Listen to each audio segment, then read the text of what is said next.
Secretaria da Saúde ainda não sabe onde estão 3 toneladas de batatas contaminadas comercializadas no estado. A greve dos funcionários do Ministério da Agricultura suspende a fiscalização dos produtos de origem animal. Chega ao fim a votação da Constituinte Estadual. E mais, o Ano Novo Judeu que está começando. Veja agora no telejornal Cidade 5.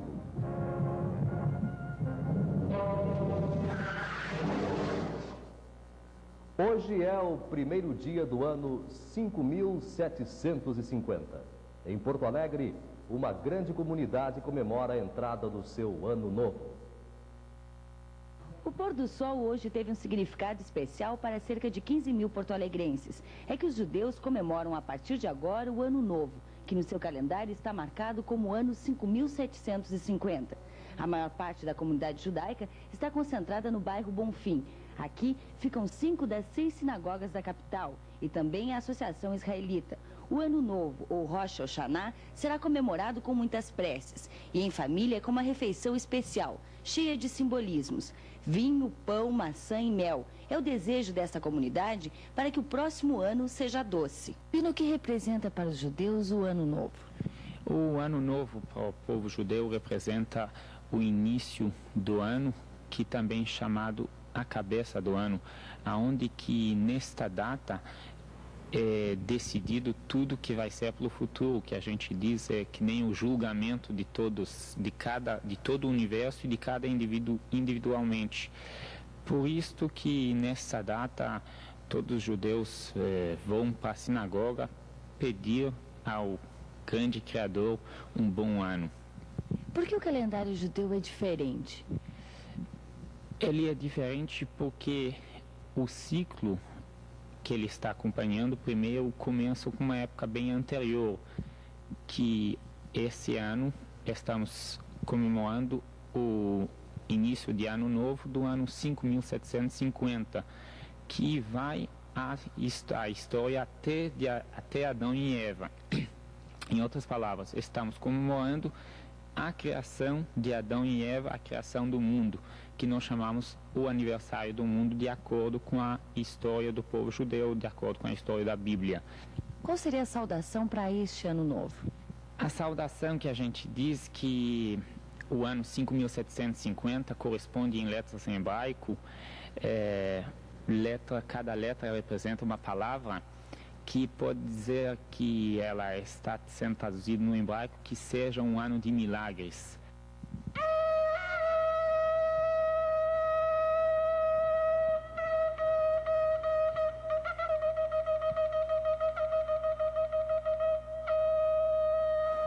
À comunidade judaica, desejamos um feliz ano novo. O jogador Darcy do Grêmio foi expulso na derrota por 2-0 para o Palmeiras, quarta-feira em São Paulo. Ele pisoteou o rosto do atacante Mirandinha, que sofreu afundamento do malar. O lance provocou a revolta dos jogadores e dirigentes do Palmeiras, que pensaram até em pedir a prisão de Darcy. Hoje, no treino do Grêmio, o jogador precisou dar muitas explicações. Darcy participou de um desgastante treino físico esta manhã no Estádio Olímpico.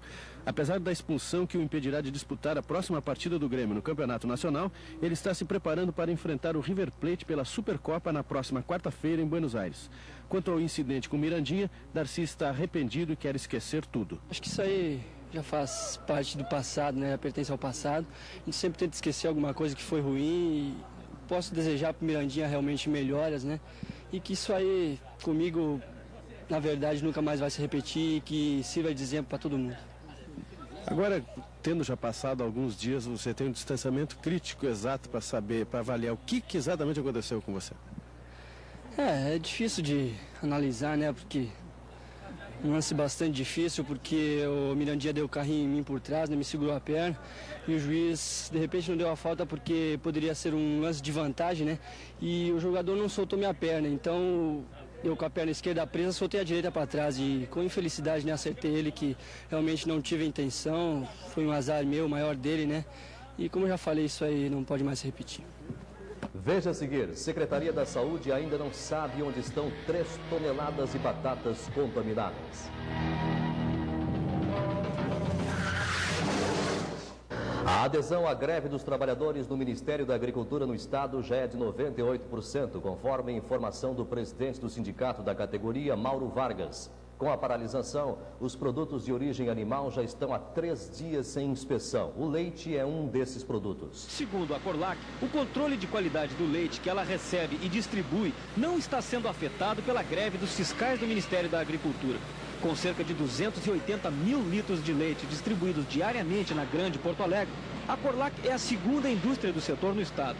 Toda esta produção está sendo controlada pelos próprios técnicos da companhia, que começam a fiscalização do leite no momento em que ele chega para ser industrializado.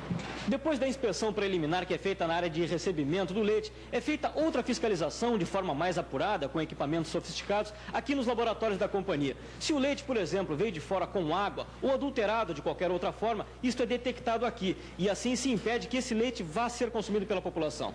As análises feitas aqui são submetidas depois aos fiscais do Ministério, que fazem novo exame antes da liberação. Para o presidente da Corlac, não há nenhum risco de falha no controle de qualidade por causa da ausência dos fiscais do Ministério da Agricultura. Não alterou nada. Nosso laboratório de microbiológico, nosso laboratório físico-químico funciona como sempre funcionou.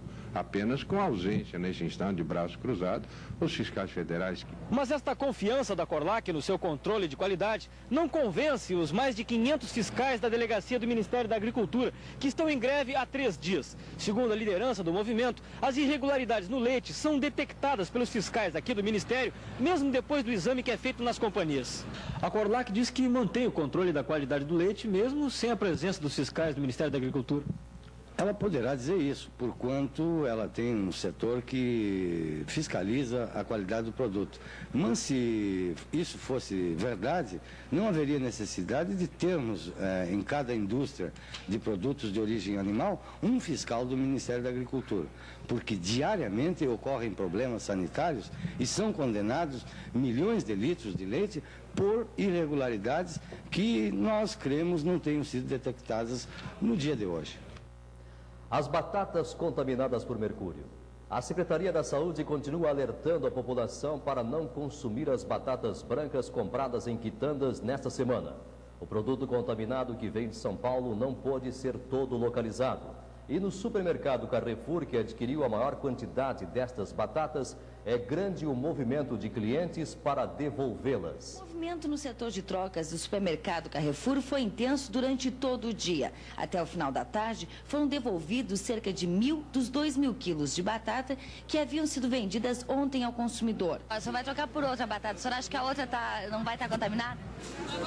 Pelo que eu sei, já me disseram que está livre,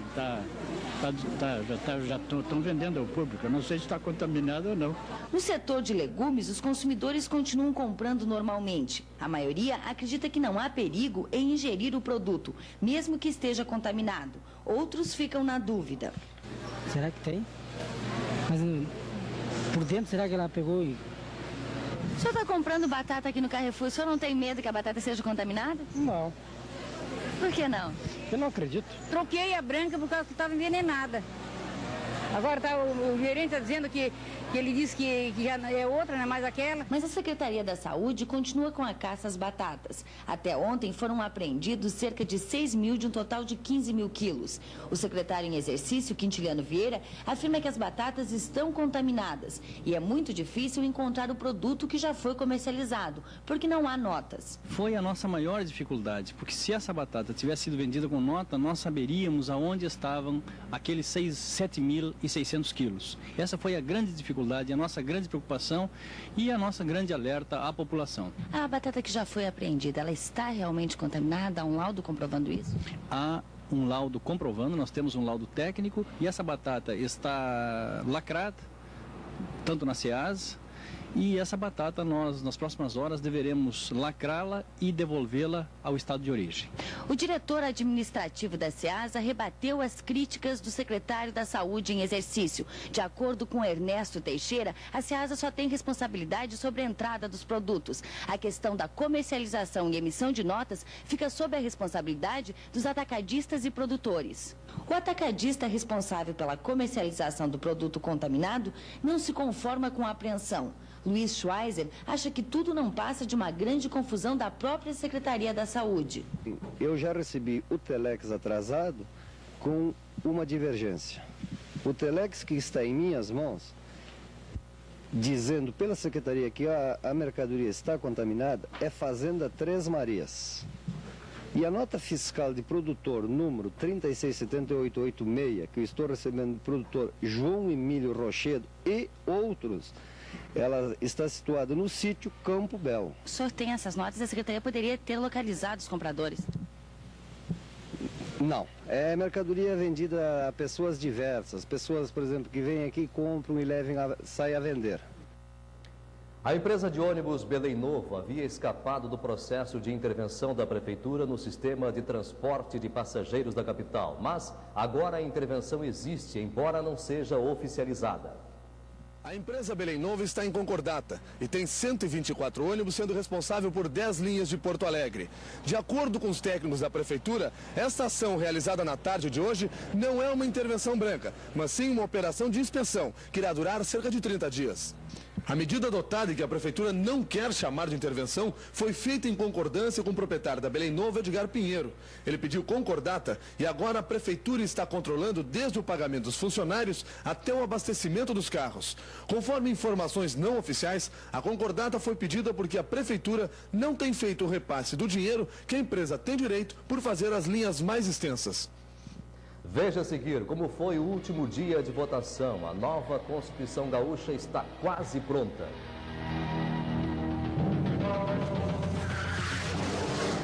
Hoje à tarde aconteceu o julgamento de Paulo Ricardo Rauper, o Paulinho Escorte, um dos amotinados do Presídio Central em julho de 87. Um forte esquema de segurança foi montado pela Brigada Militar em frente ao Tribunal de Justiça do Estado. Usando coletes à prova de bala e armas de grosso calibre, os PMs cercaram o prédio do tribunal. Paulo Rauper é considerado um presidiário perigoso e apenas ele e outros 2 detentos continuam presos entre os 9 que participaram do motim. 2 morreram e 4 fugiram. Finalmente, a nova Constituição Gaúcha está quase pronta. Faltando 4 dias para a sua promulgação, os deputados fizeram os últimos retoques no texto. Os deputados estaduais constituintes encerraram hoje à tarde a votação das emendas corretivas de texto. Amanhã e domingo, os professores Celso Pedro Luft e Adalberto Caspari farão as correções para que segunda-feira os deputados possam aprovar o texto final. De qualquer forma, a data de promulgação da Carta Gaúcha está confirmada para o dia 3 de agosto, a próxima terça-feira, com direito a festa e tudo. Haverá sessão solene, juramento dos 3 poderes e distribuição de exemplares do texto final para as autoridades e convidados. O problema agora é saber quem mais se beneficiou de todo o trabalho dos constituintes. Se a população gaúcha como um todo ou apenas algumas categorias profissionais com bastante influência aqui na Assembleia. Deputado, qual é o grande benefício à população gaúcha dessa nova carta?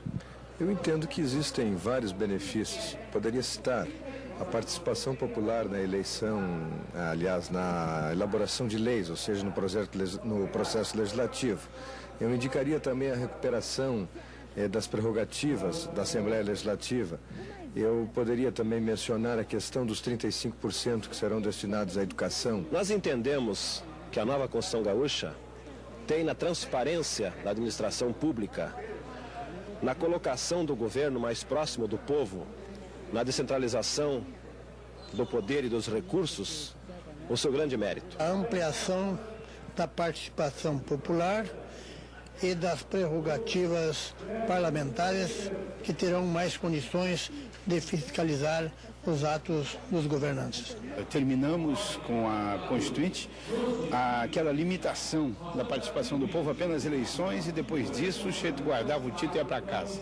Agora não, o povo vai poder continuar participando, inclusive com projetos de leis e inclusive fiscalizando o próprio governo e participando das reuniões em que relatórios de atividades do governo serão feitos. Nós votaremos contra o texto por ser um texto conservador.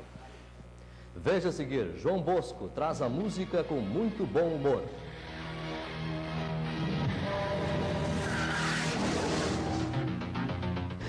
Bosco é o nome do show do cantor e compositor João Bosco, que se apresenta amanhã e domingo no Teatro da OSPA às 9 da noite. Ele já foi um cantor de rock, quem diria? Fez muito sucesso com a bossa nova e está cada vez mais romântico. É João Bosco que está chegando de uma turnê pelo Japão e pela Europa e agora lança o seu 13º LP. Na sua apresentação aqui em Porto Alegre, ele vai tocar e cantar um pouco de tudo. Velhos sucessos e novas músicas que ele também pretende sejam sucessos. Tava com saudades do público aqui de Porto Alegre? Certamente. A gente tem saudade de quem gosta da gente, não é isso? Eu tenho um carinho muito grande pelo gaúcho e sei que isso é uma recíproca que é verdadeira. Essa explosão nas FMs tem alguma razão especial? Eu acho que existe um carinho muito grande, assim, das pessoas que trabalham em rádio, assim, com a gente, com o trabalho da gente. Gostam, né? Uma amizade, talvez seja uma velha amizade e talvez um crédito de confiança que eu, de antemão, já aproveito a oportunidade para agradecer. Uma última pergunta, João Bosco é tímido, porque está sempre com o violão na mão. Ajuda um pouco para espantar a timidez? Você pensa que sou eu que estou falando, mas não sou eu que estou falando. É ele que está dizendo, eu não consigo dizer nada, eu sou apenas um ventríloco dele, entendeu? Mas não é questão de timidez, é questão que eu estou sempre falando, sempre com o violão na mão. Eu não sei, de repente eu fiquei assim... Sem violão fica mudo. Você sabe de uma coisa? Eu adoro essa companhia.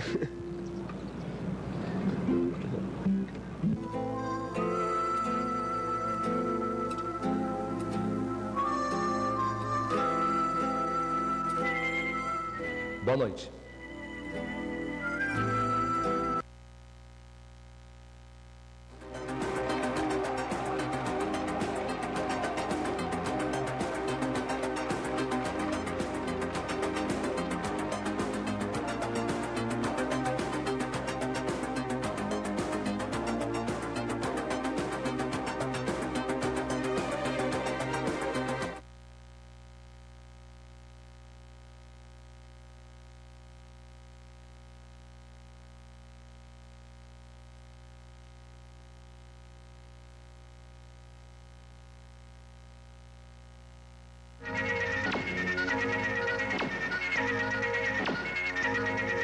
Telejornal Cidade 5, oferecimento Banrisul, banco em ótimo estado.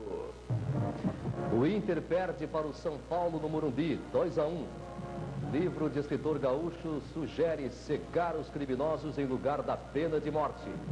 Indústrias do leite usam selo da Inspeção Federal, mas a fiscalização não está sendo feita.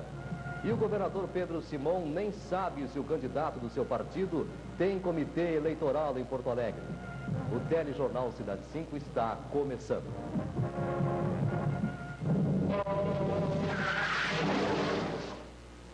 As invasões de terra no estado. Não houve incidentes na retirada das 190 famílias que haviam invadido a granja do Arvoredo em Ronda Alta. Após 12 dias de ocupação, os colonos saíram da área invadida na manhã de hoje, antes que encerrasse o prazo dado pelo juiz Nereu Giacomoli, que era o meio-dia. As 190 famílias retornaram para a encruzilhada Natalino, de onde haviam saído para a invasão. O governo do estado promete comprar novas áreas de terra para assentar esses colonos até segunda-feira. Futebol. Há 5 dias da estreia na Supercopa, o Grêmio tem problemas. Apesar da direção dizer que a competição é prioritária, não contratou um centroavante que convencesse. O time agora se ressente de gols. Era bem cedo quando o técnico Cláudio Duarte reuniu os jogadores para conversar no gramado. Para ele foi uma conversa informal, mas é provável que tenha mostrado sua preocupação com a falta de precisão nos chutes a gol. A mesma falta que se fez presente no recreativo de hoje. Em campo, o treinador pretende modificar esta situação com muito treinamento técnico. Mas do lado de fora do gramado estava talvez a solução para essa dificuldade. O centroavante Kita, que está machucado e somente poderá voltar para o segundo jogo contra o River Plate. A princípio a gente está treinando, né? Agora vamos ver aí, a gente vai fazer mais um exame na segunda-feira e vamos ver quando é que a gente pode voltar. E você acha que pode modificar essa situação em termos do ataque ficar mais efetivo por você ser o jogador mais experiente? Eu acho que agora, lógico que a equipe agora praticamente aí jogando com 2 pontas é ótimo para o atacante. E claro que esperamos que ele tenha um retorno breve, né? Quem não teve problema com os chutes do seu ataque foi o São Paulo, hoje à tarde no Morumbi.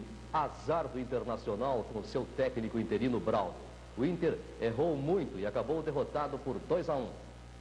Edivaldo cobrou escanteio aos 38 minutos. Tafarel não saiu e depois não teve chance de defesa no chute de Edmilson para evitar o primeiro gol.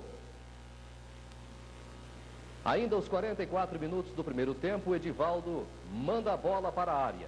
Aguirre Garay se passa e Mário Tirico ainda dribla Norton antes de fazer 2-0. Aos 30 do segundo tempo, o Inter reagiu. O centroavante Nelson dominou no peito e chutou 2 vezes para descontar. Veja a seguir. Leite com possibilidade de contaminação e mais caro a partir de amanhã. Galileu Silva está propondo cegar os criminosos irrecuperáveis ao invés de condená-los à morte. Galileu é personagem principal do livro Sentença, Pena de Morte, do escritor gaúcho Everton Flores Coelho. Sua sugestão gera uma séria polêmica na comunidade em que se passa a história. A ideia é retirar as córneas dos criminosos e utilizá-las para recuperar a visão de pessoas cegas através de um transplante. O psiquiatra Everton Flores Coelho, formado há 15 anos na Pontifícia Universidade Católica do Rio Grande do Sul, teve que financiar a edição do livro, pois as editoras consultadas não se interessaram pelo tema. No entanto, o autor acredita que sua obra vai gerar grande polêmica, pois ataca basicamente a hipocrisia da sociedade brasileira. Matar um criminoso não seria uma punição. De forma alguma vai ser reabilitado. Ao passo que, se ele ficar cego, ele terá a oportunidade, no máximo em 2 anos, em um serviço, ser reabilitado, voltar a conviver na sociedade, voltar a ter um trabalho, conviver com a sua família e não viver mais no grupo ou na escola do crime, que é o próprio presídio, onde eles vão aprender ou vão ensinar outros a cometerem crimes. E que outras ideias surgiram no rastro dessa cegueira punitiva? Por exemplo, as penitenciárias. Será que elas estão cumprindo o seu papel de acordo com a própria palavra penitenciária, que vem do latim penitência? Os prisioneiros fazem penitência? Coloca também em pauta o problema dos transplantes, né? Das pessoas que estão esperando um transplante. Se, como alguns no próprio livro colocam a ideia, se houvesse a pena de morte, é inconcebível que o governo mate um assassino e deixe ele apodrecer num cemitério. Por que não aproveitar todos os órgãos desse indivíduo, já que existem tantas pessoas aguardando órgãos para continuar a viver uma vida saudável? Então vai questionando, vai colocando, em outras palavras, a hipocrisia de uma sociedade, das pessoas, frente a uma ideia. Neste domingo, o trânsito terá mais algumas complicações, além do habitual engarrafamento para os frequentadores do Brick da Redenção. O tráfego será interrompido na esquina da Oswaldo Aranha com a Felipe Camarão para obras da CE. E a partir das 9h30, a mini maratona promovida pelo SESC exigirá paciência dos motoristas que passarem pela Alberto Bins, Coronel Vicente, Sarmento Leite, Oswaldo Aranha, Silva Só, Ipiranga, Salvador França e Protásio Alves. Mas quem insistir com o Brick terá uma boa surpresa. 5.000 quilos do famoso sorvete de Capão da Canoa. Será o lançamento do primeiro festival de sorvete que acontecerá a partir do próximo sábado, em pleno inverno da praia. As atrações da Multifeira, que foi inaugurada hoje, também são um bom programa para esse domingo. Boa comida, lançamento de equipamentos domésticos, novidades eletrônicas, roupas e até animais fazem a festa. Para levá-lo ao Parque de Exposições de Esteio, o Transurb funcionará amanhã até às 11 da noite. Enquanto durar a greve dos fiscais do Ministério da Agricultura, os gaúchos devem ter cuidado com o consumo do leite. Devem fervê-lo por mais tempo porque, embora a embalagem garanta o controle oficial de qualidade, ele não existe. E, além disso, o preço não para de subir. A partir de amanhã, o preço do leite tipo C, que é o único tabelado, sobe 35,84% e passa a custar R$ 1,63 o litro. Este ano, o produto já aumentou 640%, superando até o índice da inflação no mesmo período, que foi de 524%. Além de pagar mais caro, o consumidor também está sendo enganado. É que 1.100 funcionários do Ministério da Agricultura do Rio Grande do Sul, que são responsáveis pela fiscalização distribuição do produto estão em greve desde a última terça-feira. Sem os fiscais, o leite chega ao consumidor sem qualquer garantia de qualidade. E o que é mais grave, o carimbo que comprova a atuação do Ministério da Agricultura continua sendo utilizado, só que pelas próprias indústrias. Diariamente ocorrem problemas sanitários e são condenados milhões de litros de leite por irregularidades que nós cremos não tenham sido detectadas no dia de hoje. Não alterou nada. Nosso laboratório de microbiológico, nosso laboratório físico-químico funciona como sempre funcionou, apenas com ausência, nesse instante, de braços cruzados, os fiscais federais. Veja a seguir. Governador diz que apoia, mas PMDB tem a campanha mais fraca da capital.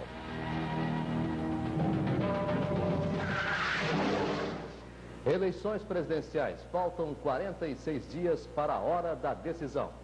Os governadores do PMDB garantiram em São Paulo apoio e trabalho pela candidatura de Ulisses Guimarães. Pedro Simão participou do encontro e hoje estava de volta a Porto Alegre, onde o nome do candidato do PMDB praticamente não é visto nas ruas. A esquina democrática no centro de Porto Alegre é um dos pontos estratégicos de toda a campanha eleitoral. Mas continua assim, esquecida pela maioria dos partidos. Apenas o PDT ocupa o espaço com uma pequena banca. O PT até já tentou neutralizar o adversário com panfletagem, mas acabou desistindo. Os partidos estão mesmo concentrando seus esforços nos comitês eleitorais. O PT tem um bom espaço, com muita propaganda numa esquina movimentada. O PDT também encontrou na zona central um lugar para divulgar o nome e a história de Brizola. Collor de Mello não, preferiu instalações mais luxuosas, mesmo que longe dos eleitores. O PSDB e o PCB estão providenciando seus comitês.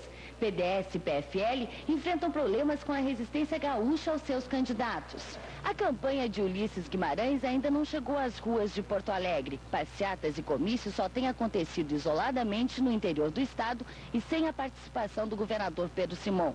O PMDB também é um dos únicos partidos que ainda não montou o seu comitê eleitoral na capital gaúcha. Há apenas como referência para o eleitor a sede do Diretório Regional do partido, que fica aqui neste edifício. Por coincidência, o mesmo edifício onde o Collor montou o seu comitê. Só que o Collor está bem aos olhos do eleitor, enquanto o PMDB está escondido nos úteis do prédio.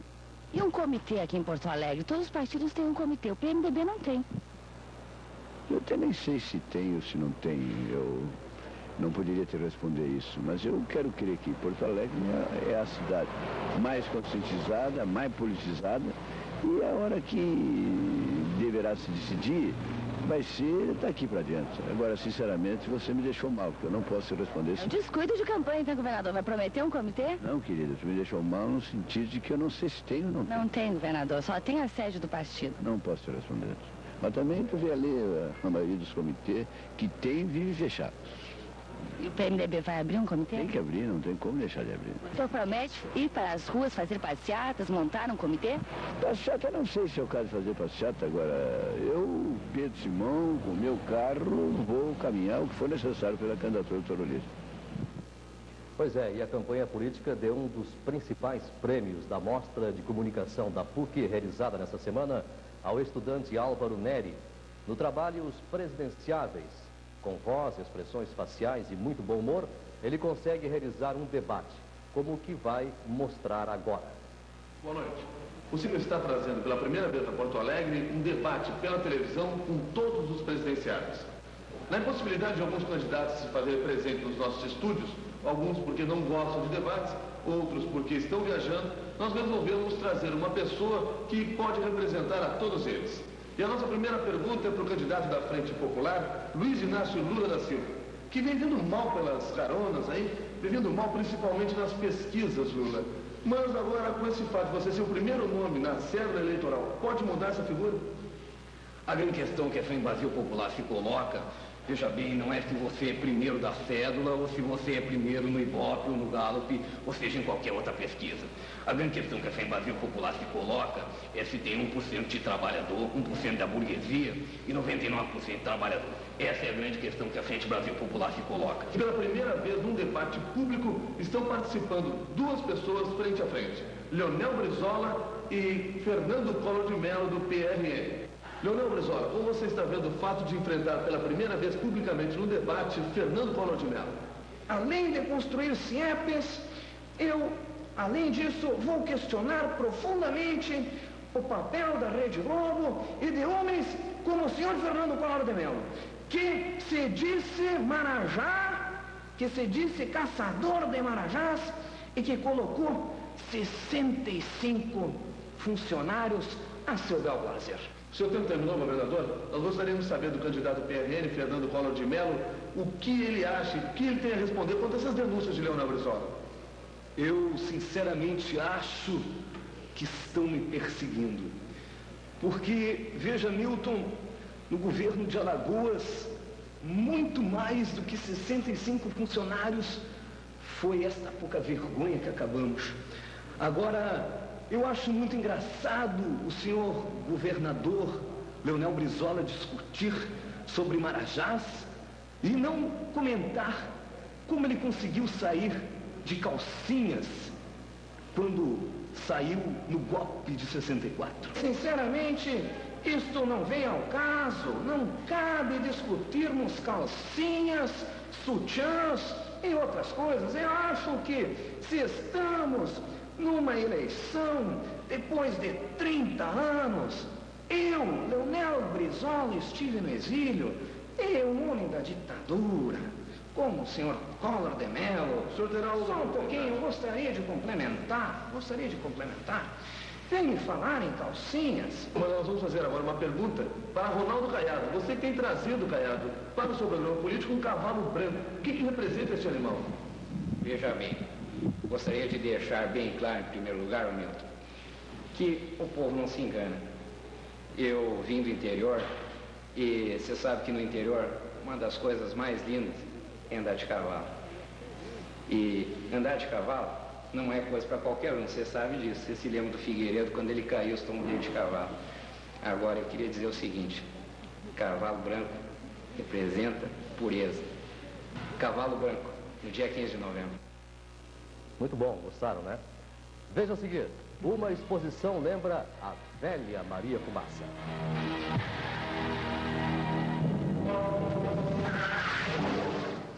A história dos transportes está sendo comemorada com uma exposição. Evolução dos transportes ferroviários é o nome da bonita mostra que está no Teatro São Pedro somente até o final de semana. Eu que nasci na Era da Fumaça. Trenzinho vagaroso com vagarosas paradas, em cada estaçãozinha pobre, para comprar pastéis, pés de moleque, sonhos. Principalmente sonhos. Porque as moças da cidade vinham olhar o trem passar. Elas suspirando maravilhosas viagens. E a gente com desejo súbito de ali ficar morando sempre. Nisto, o apito da locomotiva. E o trem se afastando. E o trem arquejando. É preciso partir, é preciso chegar. É preciso partir, é preciso chegar. Ah, como esta vida é urgente. No entanto, eu gostava mesmo era de partir. E até hoje, quando acaso embarco para alguma parte, acomodo-me no meu lugar.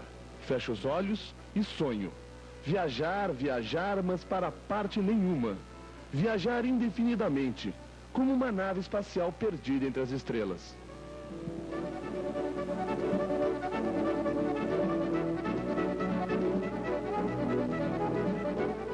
O telejornal Cidade 5 termina aqui. E o Cidade 5 não volta mais. Estamos encerrando hoje um período do jornalismo aqui na TVS para inaugurar uma nova fase. A partir de segunda-feira, 7h15, você fica com o nosso novo noticiário local, o Telejornal Rio Grande, que vem com muitas novidades. Até lá, continue com a gente e uma boa noite.